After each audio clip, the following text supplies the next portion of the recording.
Cuando Platón habla del mundo de las ideas, está generando este tal hiperuranio y es justamente salirse de la realidad y es algo que las personas suelen hacer y es establecer, sobre todo los filósofos, establecer mundos aparte para explicar este mundo, aunque bueno, Platón puede que no se refiriera a un mundo físico, pero está inventando una realidad aparte simplemente por o para poder explicar la realidad material.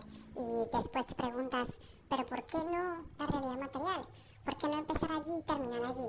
¿Por qué no analizar la misma práctica? Y es justamente lo que se hace en muchas otras filosofías más modernas en las que se empieza a trabajar es justamente desde la misma cultura, en las mismas relaciones sociales y el mismo lenguaje práctico y todo esto que involucra. Yo creo que el anime de Yu-Gi-Oh tiene una trascendencia importante porque establece, dentro de otros juegos también, lo que son los juegos de carta modernos, independientemente pues ya de una tradición que venía, porque sí, venía una tradición de los naipes, por ejemplo los naipes españoles que eran muy conocidos.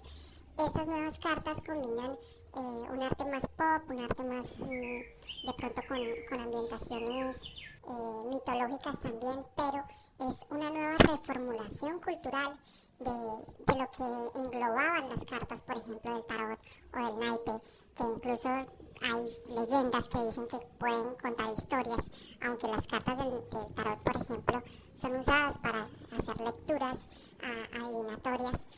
También estas cartas de lluvia, aunque no son usadas para lecturas adivinatorias, tienen un contenido espeso respecto a simbolismos e implicaciones culturales. Tiene hinduismo, tiene budismo, tiene matemáticas, brujería, cualquier tipo de implicación que tú te imagines vas a encontrar plasmada no solamente en el visual de las cartas, sino muchas veces estas cartas que son de tipo normal, que no tienen un efecto, se aprovecha en la parte inferior, en el cuadro de texto, a mostrar algún relato, a contar un pequeño detalle, a indicarnos una descripción sobre la criatura, sobre la situación que vivía, o incluso también a decirnos, por ejemplo, un poema, como es el caso de Zombino. Considero que sí, el sistema de salud y de educación es un sistema basado en tradiciones y que justamente el no poner el ojo sobre por qué no podría ser diferente es lo que mantiene todavía ciertas características imperantes que podríamos llegar a criticar. Por ejemplo, la relación paciente-doctor y cómo hay una jerarquía marcada y llega a haber una imposición muchas veces de lo que tú tienes, porque yo sé lo que tú tienes y el diagnóstico es justamente una mirada jerarquizada de lo que yo digo que tú tienes y cómo te clasifico y dónde queda la subjetividad del individuo. Y es algo que trabaja una compañera muy querida que tengo, una amiga muy querida, y está basado, por supuesto, en su experiencia personal. Respecto a la educación, ver cómo este supuesto bilingüismo que se promovió tanto en Colombia, al final resulta en chicos que ni siquiera saben el verbo to be, que se repite cada año aprendía el verbo to be, igual lo olvidaba, y es como no se busca una estrategia diferente, ni tampoco se aspiran a otros idiomas muchas veces, sino simplemente al inglés por una misma jerarquía, podría decirse, o una tradición, porque ya ha sido así de esa manera, ¿y por qué no podría cambiar? No, ya es así. Me recuerda también a una vez que le estaba preguntando a un profesor muy estimado y le decía, oye, ¿no se enseña filosofía oriental en la escuela de filosofía? Y me decía, no, porque es que la filosofía surgió en Grecia, entonces occidental, es muy complicado. Y yo le decía, pero es que se puede, igual se puede. Y después del tiempo notar que la filosofía no nació en Europa, y con esta aserción no quiero decir que yo sé dónde nació, sino que tiene un rastreo, tú lo puedes rastrear a muchos lugares, a Latinoamérica, las comunidades indígenas, en Asia también la puedes rastrear, en África también puedes rastrear, solamente que cuando se habla de Europa sí es válido, cuando se combinaban químicos, así fuera a lo loco o alquimia, entonces sí vale si era conocimiento, si era química incipiente, protoquímica, protofísica, protofilosofía, o filosofía plenamente, pero cuando se trata de considerar otras, no vale, o ellos no. Aunque claro, también decir que todo es filosofía es coger ese rótulo y imponerlo como si fuera una categoría universal. Aún así, eso que se llama filosofía no es tan definido y sí se pueden englobar otros tipos de expresiones que tenían mucha más antigüedad que lo que se hizo en Europa. Mis frutas favoritas serían el aguacate y yo creo que el cacao, pero procesado, o sea, en chocolate.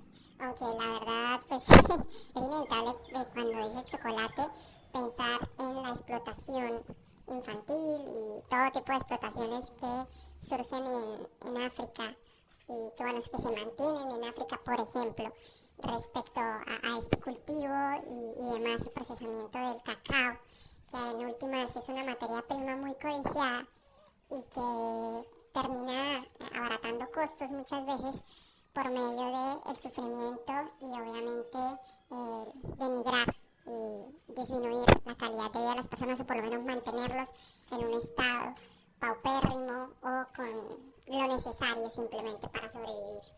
Tengo varios proyectos en mente. Es que tengo un libro hace muchísimo tiempo que he estado escribiendo, lo tengo escrito, lo tengo escrito pero en mí, porque la verdad plasmado muy poco. Es muy interesante, me encanta.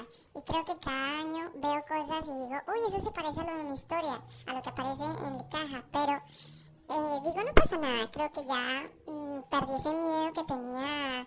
Si no lo publico rápido, otras personas van a publicar algo parecido y entonces van a decir que yo estoy copiando o que no es innovador y bueno, creo que ese miedo a no ser innovador en cierta medida parece que se nos ha enseñado una dicotomía entre ser innovador y ser copia y que ser copia es malo.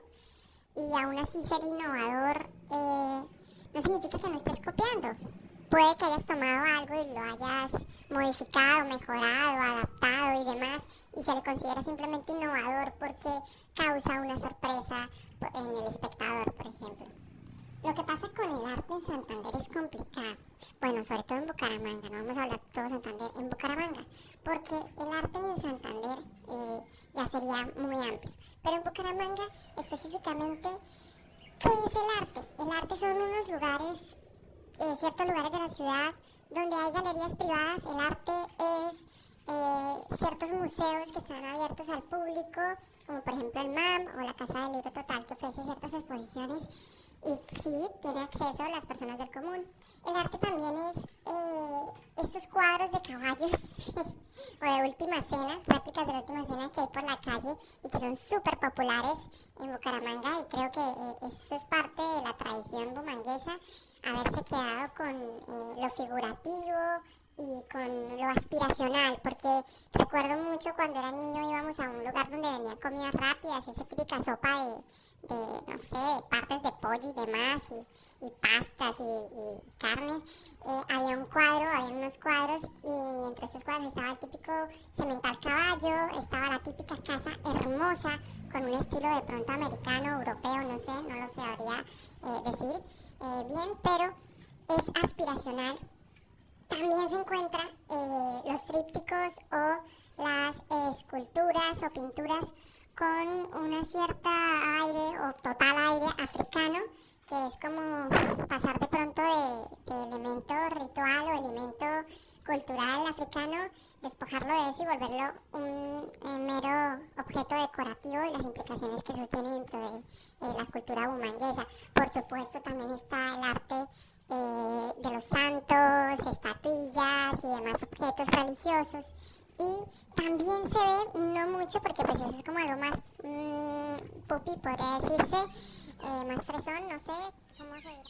El arte budista, estos budas gordos o diferentes tipos de Buda, que ya son como para otro tipo de casas. Usualmente no las veo en casas de bajos recursos que yo haya asistido, pero sí hay casas donde se usa este tipo de decoración, pequeñas esculturas o medianas esculturas, por ejemplo, del Buda chino, que es gordito.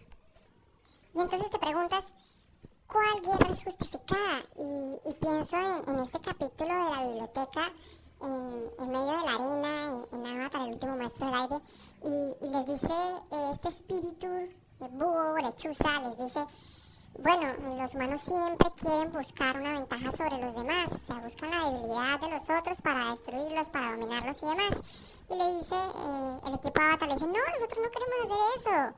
Es mentira, pero en realidad sí buscan superar a tener una ventaja contra el Reino Fuego para poder vencerlos, derrotarlos. Y ahí es cuando te preguntas, ¿qué hace que una guerra sea justificada? Que matar a alguien sea justificado. Depende entonces de los valores culturales. Entonces desde el equipo Avatar se están reuniendo unos valores del Reino Tierra, del Reino Agua, de los nómadas aire. Y a veces entran en conflicto entre ellos, pero están de acuerdo en que tienen que vencer al Reino Fuego. Pero desde la cosmología del Reino Fuego, desde su conjunto de valores, ellos tienen una guerra totalmente justificada. Y es increíble ver cómo en uno de los capítulos representan eso a la perfección. Y es cuando van a la isla de la infancia de Zuko. Y en esta isla hay unos actores y actúan la historia tal cual. Y tú dices, no dicen, por ejemplo, que el avatar es el anticristo, no, sino que lo presentan justamente como el avatar. Y en últimas, así lo presentan como avatar y presentan los hechos con un poquito de jocosidad, los están representando bastante bien. Y ya para el final, cuando matan al avatar, que se supone que es el héroe de la historia, todo el mundo celebra. ¿Por qué? Porque está bien que lo maten, está bien que lo derroten, está bien que el Señor del Fuego reine sobre todo el mapa, sobre toda la tierra. Y es justamente lo que los alegra, que coincide con sus valores.